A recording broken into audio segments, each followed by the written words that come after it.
Hi అండి అందరికీ, welcome to Ramakrishna blogs super garden.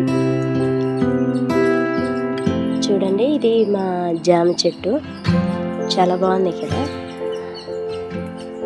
కాయలు చూడండి, అసలు భలే అనిపించింది నాకైతే. ఈ కాయలు అంటే చిన్న పిందెలే, అంత పెద్దవి కావు పిందెలు అంటారా. నాకైతే చాలా బాగా అనిపించింది. చూడండి, చిన్న చిన్న పిందెలు. ఈ పెద్ద అయితే బాగుంటాయి, ఇంత లావు వస్తాయని చెప్పలేం కానీ తీయగా ఉంటాయి. చూడండి, అంటే జలుబు చేసేసరికి అనిపిస్తుంది. తప్పుగా అనుకోకండి, సారీ, నా వాయిస్ అంత బాగాలేదు. సో ఫ్రెండ్స్, ఇదైతే జామ చెట్టు, అది అక్కడ కనిపిస్తుంది కదా, జామకాయలు.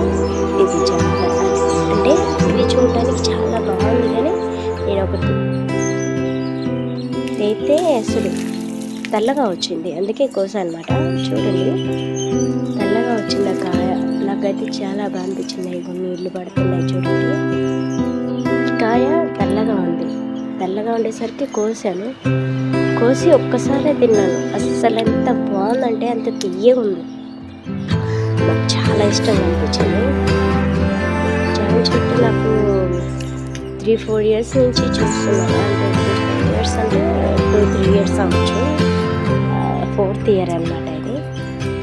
సో ఇప్పటి నుంచి చూస్తున్నాను, తింటున్నాను. ప్రతి పక్కన వచ్చి అంటే రోడ్డు కదా, అదే రోడ్డు కింద కాయ చూడండి ఎంత బాగుందో కదా. అది రోడ్ అన్నమాట, ఇది గోడ పక్కన రోడ్డు ఉంటుంది. అందరూ వెళ్తూ కోసుకొని పోతారు. అందరూ ఎవరైనా వాళ్ళ నుంచి కోసుకెళ్తుంటారు. మా దగ్గరికి కొంతమంది పిల్లలు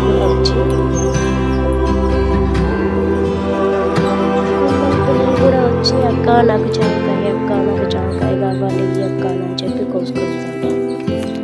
పిల్లలందరూ నా దగ్గరకు వచ్చి కోసుకొని తీసుకెళ్ళడం నచ్చుతుంది.